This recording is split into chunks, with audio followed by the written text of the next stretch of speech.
L'invité du jour est Geoffroy Vara. Il est le directeur général de Trui TV et OATFM. Avec lui aujourd'hui, nous parlons de deux thématiques: autoroute Ouagadougou-Bobo-Dioulasso, projet structurant pari économique et symbole du Burkina Nouveau. Et second sujet, CAN 2025 entre spectacle continental et rêve à burkinabé. Bonjour et bienvenue à vous, Geoffroy Vara. Bonjour Serge Cavoré, bonjour aux auditeurs et aux téléspectateurs. Pour démarrer nos échanges, nous parlons justement du lancement de l'autoroute qui a été effectué en cours de semaine par le chef de l'État, le capitaine Ibrahim Traoré. Comment est-ce que vous avez apprécié, aussi bien dans la forme que le fond, justement le lancement de ces travaux? Je pense que c'est le sentiment qui est partagé par la plupart des Burkinabés. C'est celui de voir un vœu chèrement partagé encore en train de se réaliser, parce que tout le monde emprunte cette voie-là, Ouagadougou-Bobo-Dioulasso. On sait le flux qu'il y a et c'est dommage qu'il y ait pour ce qui est de la voie qui relie ces deux capitales, cette réalité infrastructurelle qui ne n'aura pas forcément. Et de longue date, cela a été dans les tuyaux, avec des vœux pieux, avec des promesses, avec par moments aussi, on va dire, pour certains miroiter l'effectivité d'une meilleure qualité de cette voie-là. Mais bon, on en est à la réalité de ce que lorsqu'on prend la route, on n'est pas forcément fier. Et on connaît aussi ce que sont aussi les besoins et les réalités aujourd'hui, avec le flux qui est grandissant, notamment en matière de marchandises ou en matière même comment on appelle ça, de déplacement humain.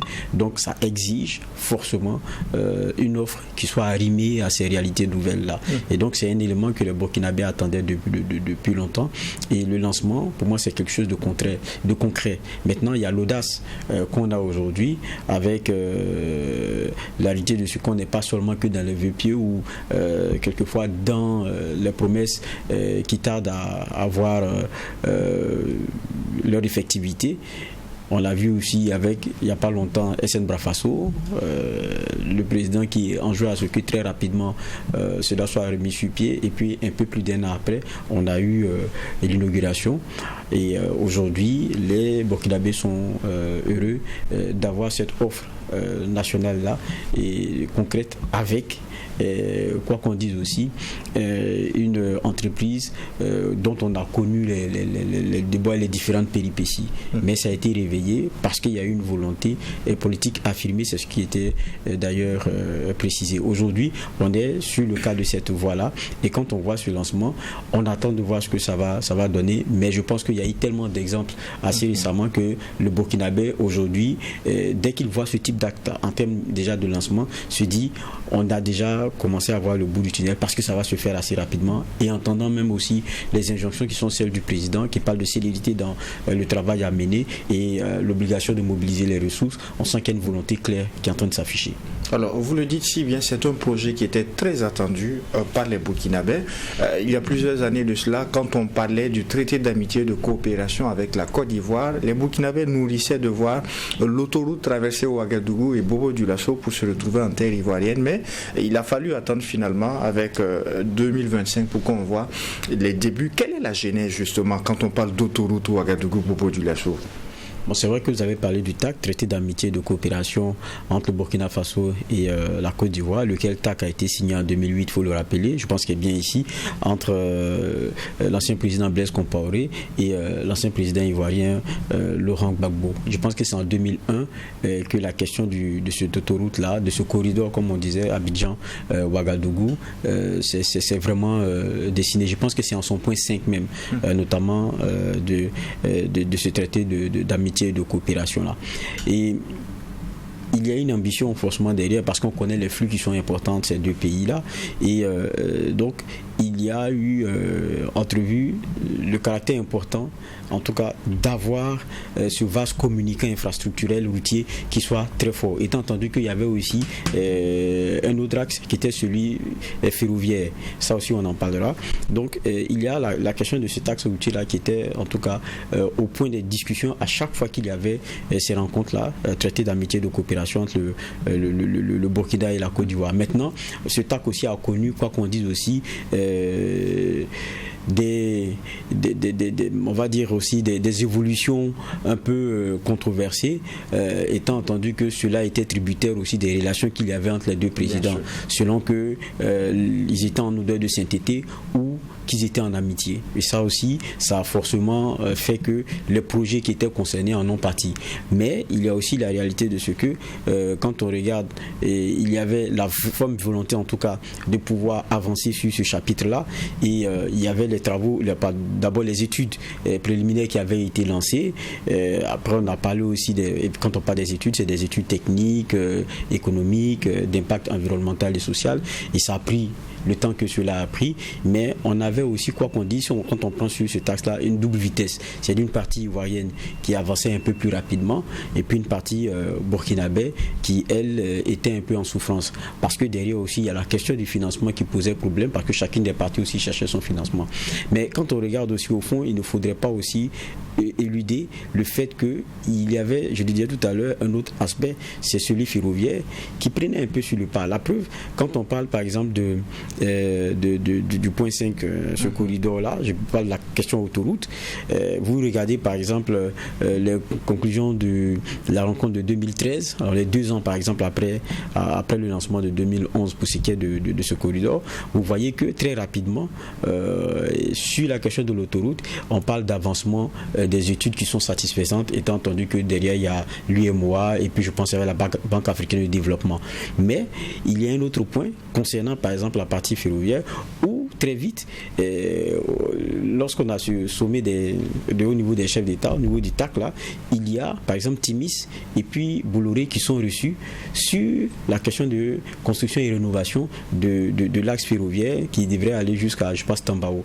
Mais parce que Tambao, quoi qu'on dise aussi, était un enjeu immédiat important. Parce que quand on parle de Tambao, c'est quand même plus de, je pense, 100 millions de tonnes en termes de potentiel concernant le manganèse. C'est l'une des plus grosses réserves, si c'était la plus grosse au monde. On parlait de près de, je pense, 3 millions possibles par an.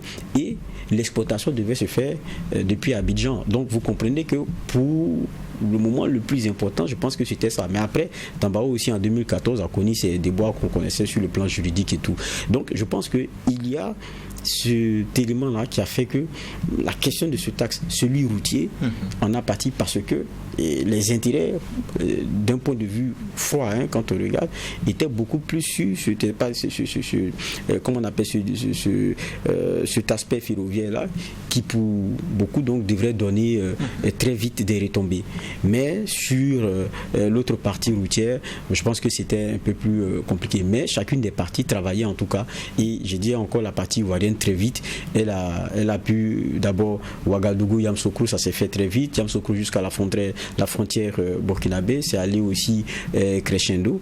Maintenant, la partie burkinabé, on était beaucoup plus coincé très souvent sur les questions de financement, même quand on avait fini la question des études sur le plan évidemment technique, économique et impact social et voilà. Mais après, il faut se rappeler aussi qu'il faut attendre, je pense que c'est en juin 2023 justement, où il y a eu la signature d'un mémorandum. Si l'on se rappelle très bien, c'était sous l'ancienne ministre des Affaires étrangères qui avait même fait une communication là-dessus, Olivia Rwamba, qui a dit que cela avait été possible, parlant de ces mémorandums-là, grâce à l'activation avec notamment l'Alliance, je pense, internationale des BRICS. Et je pense que derrière, il y avait une entreprise chinoise, c'était CCECC, qui devrait, qui avait été interviewée pour pouvoir conduire les travaux. travaux. Et il y avait 15% qui devaient être assumés par la partie burkinabé, puis négociation pour 85% avec donc la partie chinoise. Donc, et ça, c'est sous le président Ibrahim Traoré. Et en 2023, on avait ce mémorandum donc, qui avait été signé. Mais si ma mémoire est bonne, je ne pense pas que ce soit dans les mêmes, comment on appelle cela, on a les mêmes données qu'on a aujourd'hui, c'est-à-dire une voie, c'est-à-dire 2 voies 4-4. Je ne pense pas que c'était ça. Mais aujourd'hui, je pense qu'on est dans une ambition encore plus forte avec ce qui a été annoncé par le président du Faso. Une ambition encore plus forte avec un financement sur fonds propres. Quand on regarde ce lancement qui va enfin le jour, est-ce qu'on pourrait dire que le lancement de l'autoroute marque une rupture avec ce que nous avons connu comme politique infrastructurelle au Burkina de ce que faisaient les régimes précédents? Déjà, tout à l'heure, je disais que quand on regardait, ça s'imbriquait déjà dans le TAC, traité d'amitié de coopération, Burkina-Côte d'Ivoire. Et quand vous regardez, au fond, il y avait ce qui était mis en avant. J'ai parlé tout à l'heure de corridor, il y avait Tambaou, il y avait beaucoup d'autres éléments qui étaient mis en avant, mais je pense que c'était l'interconnexion de ces deux pays-là et puis favoriser le flux qu'il y a. Je pense que c'est pas un élément qui a changé parce que de façon naturelle jusqu'à aujourd'hui, il y a cette prédominance du flux entre la Côte d'Ivoire et le Burkina Faso. On pourra d'ailleurs même peut-être en parler. Mais derrière, aujourd'hui, il faut voir que les politiques ont un peu changé. Quand on écoute le président, qu'est-ce qu'il dit? Il dit que déjà, il y a Ouagadougou, Bobo du Lasso. Avant, le discours qu'on entendait, c'était plutôt Bobo frontière. Et puis après, sûrement, dès que Ouagadougou, Bobo allait venir, même si concomitamment on tentait les choses, mais on sentait que c'était plutôt le prolongement frontière jusqu'à Bobo du Lasso. On était peu dans ce. Mais aujourd'hui, quand on regarde, depuis que le président est arrivé, déjà j'ai dit depuis juin 2023, c'était bien Ouaga Bobo qui était un peu la priorité, avec notamment le mémorandum qui avait été signé. Mais le président, quand on l'a écouté récemment, il répète encore que c'est Ouaga Bobo, mais ce qu'il veut, c'est que les chefs-lieux de région, c'est-à-dire qu'à partir de Ouaga Bobo, on puisse les rejoindre et que ces chefs-lieux-là, entre eux, puissent avoir ces vases communicants infrastructurels routiers. Donc, ça veut dire qu'il y a, pour moi, on est plutôt dans une dynamique d'abord d'offres infrastructurelles internes. Maintenant, l'ouverture sur les autres pays se fera naturellement parce qu'on aura sûrement fait un meilleur maillage de notre territoire en termes de bitume et autres. Donc je pense que c'est un peu ce sur quoi le président aujourd'hui est assis. Et je crois que ça peut avoir, pour moi, de façon naturelle, des incidences qui peuvent être compréhensibles dans le contexte d'aujourd'hui où on est dans une réalité AES où, relativement à cette AES-là aussi, le plus important, c'est d'avoir des liens forts entre ces pays qui composent cette alliance-là. Et donc cela va aussi avec la construction de la route. Et si on a ce maillage-là important, ça ne fait pas d'un axe, par exemple, comme celui qu'on a vu depuis les périodes coloniales où les tracés ont favorisé quelquefois le lien en certaines capitales. Aujourd'hui, il y aura sûrement, de par l'offre infrastructurelle, une nouvelle politique qu'on va commencer par voir avec une ouverture et des facilités à pouvoir rejoindre d'autres capitales qui politiquement, pour moi aujourd'hui, sont plus proches de nous. Donc il y aura cette proximité politique à laquelle viendra peut-être s'ajouter une proximité que rendra forcément facile les infrastructures. Sur le plan économique, et sur la question on terminera peut-être par là, quand on regarde le choix de l'axe Ouagadougou-Bobo du Lasso, il semble être stratégique. Quelle est son importance pour notre pays? Le choix, on sait que déjà c'est l'un des axes forts, qu'on le veuille ou pas, et ça je pense que c'est le dernier rapport même 2024 de la BCAO, le rapport annuel 2024 qui présentait la Côte d'Ivoire comme étant l'un de nos premiers clients avec plus de 99 milliards de francs CFA de biens burkinabés qui y vont, ce qui n'est pas rien. Et pour ce qui est de l'importation, on était à près de 591 milliards. Et ça, c'est une Côte d'Ivoire qui tutoie un peu la Chine et qui dévance aussi la Russie. Donc c'est un partenaire clé. Et ce partenariat-là, le flux de ces biens, ça se fait sur les voies via le chemin de fer. Donc ça veut dire que c'est un axe qui est important pour le Burkina comme pour la Côte d'Ivoire. Donc qu'il faut continuer de garder. Et même pour notre commerce interne. Et regardez aujourd'hui, on est dans une réalité où le Burkina travaille à une industrialisation forte, à une transformation sur place de ces produits. Mais cette transformation-là ne sera pas forcément, lorsqu'on aura cette production forte, elle ne sera pas seulement dédiée qu'au marché interne.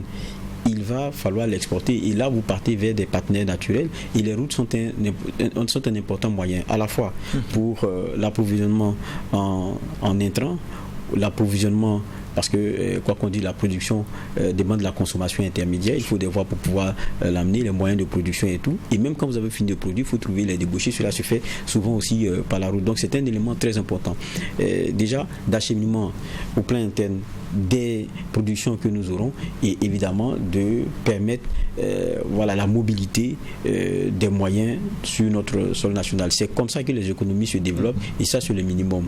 Et souvent on dit que le développement ça passe véritablement par la route et cela n'est pas un euphémisme. En 30 secondes je veux vous entendre parce que je m'en voudrais de ne pas poser cette question. Quand on dit financement sur fonds propres, est-ce un choix audacieux à un moment où le Burkina est en train d'affirmer pleinement sa souveraineté? Mais c'est un choix audacieux, puisque je parlais tout à l'heure de la réalité de ce que piétinait pendant longtemps ce que tout le monde appelait de tous ses voeux. C'était la question du financement qui posait problème. C'était entre autres la question des financements qui posait problème. C'est vrai que la question des études, ça a eu à prendre son temps, mais concomitamment, la question des études se faisait aussi le lobbying pour pouvoir avoir des financements. Parce qu'on comptait beaucoup plus sur l'extérieur, comme on en avait l'habitude, pour pouvoir aller à ces œuvres-là. Mais aujourd'hui, vous avez entendu ce que le président a dit. Pour 2026, il demande la mobilisation de 200 milliards. Et on entend le ministre de la Communication et le ministre plutôt de l'économie qui parle de 200 milliards additifs. Donc, ça veut dire ce que ça veut dire. Donc, on compte sur nous-mêmes pour pouvoir réaliser ce qui est important pour nous. Et donc, pour moi, il y a un changement de paradigme ici qui est très important et qu'il importe ici de mettre en exergue. Pendant longtemps, on a pensé qu'il y ait des œuvres, des ouvrages qui ne pouvaient pas être faits tant qu'on n'avait pas l'accompagnement de tel pays, tant qu'on n'avait pas l'accompagnement de X ou de Y. Mais aujourd'hui, je pense qu'on est en train de montrer petit à petit que pour peu qu'on veuille faire des efforts, il y a la possibilité de pouvoir rêver grand et de pouvoir le réaliser. Je crois que ça, pour moi, c'est un élément majeur. Et quand vous regardez, c'est Faso Mebo qui est le maître d'ouvrage. Et Faso Mebo, ça aussi, c'est un autre symbole, parce que sa vocation première, c'est de travailler au désenclavement des villes. Mais qu'est-ce qui pourrait être le plus grand symbole si ce n'est que le premier travail qui soit fait, c'est de relier les deux capitales? Pour moi, c'est fort de symbole. Et cela, le faire sur fonds propres, c'est encore plus grand en termes de symbole. Maintenant, ça va demander l'effort de tout le monde. On a entendu le ministre qui a parlé de mobilisation additive. Cela va se faire avec une pression fiscale forcément un peu plus accrue. Et puis, on a vu aussi les mobilisations qui se font par des dons et autres qui devraient pouvoir permettre, pour moi, de pouvoir atteindre donc ces objectifs-là. Donc, c'est bon de dire on le veut. Depuis on a dit on le voulait, mais aujourd'hui il y a des mécanismes qui ont été réfléchis et depuis on voit que ça marche, mais ça demande aux Burkinabés de faire un effort. On sourit après l'effort et c'est comme ça. Un mot sur notre dernier sujet en 2 minutes. Cannes 2025, spectacle continental et rêve burkinabé. Justement, que représente pour vous cette compétition qui se déroulera en terre marocaine et quels sont les grands favoris justement? Bon, la Cannes, quand on regarde, c'est un événement que tout le monde regarde aujourd'hui, mais pas que les Africains, parce qu'avec les dernières statistiques, on parle de 3 milliards en termes de mobilisation de vues à travers le monde pour ce qui est de la dernière Cannes, qui est une Cannes aussi, quoi qu'on dise, qui avait aussi crévé un peu toutes les stats, avec même la question de la billetterie qui a crévé les stats à plus de 800%. Avec la CAF qui a fait des chiffres faramineux, mais derrière tout ça, il y a aussi, je pense, la réalité d'une Afrique qui montre un autre visage à un moment donné, dans une compétition assez saine, mais qui rassemble un peu tous ses fils. Je pense que c'est là aussi la beauté de ce sport-là qui fait oublier un peu certains clivages, même pendant la compétition. Et qu'il faut oublier aussi certains problèmes qui sont ceux de l'Afrique. Oui. Ça aussi, c'est une réalité. Maintenant, vous parliez des favoris. Bon, je vais mettre le Burkina pour être un peu chauvin, mais parce que le Burkina aussi, chaque fois qu'il va à l'UCAN, on se rend compte que le Burkina est capable du meilleur des fois comme du pire. Et ce qu'on espère aujourd'hui, oui, c'est vrai, il faut le dire la vérité. Faut se dire la vérité. Il y a des moments où on a rêvé. On a vu cette CAN, on a terminé deuxième. On s'est dit que on a glissé à une marche, et encore que derrière il y avait beaucoup d'injustices aussi arbitrales, on pourrait revenir là-dessus. Mais il y a des moments aussi on a supporté la douleur dans l'âme. Il y a beaucoup qui disent que bon, moi je regarde plus les matchs des étalons là parce que ça me donne des...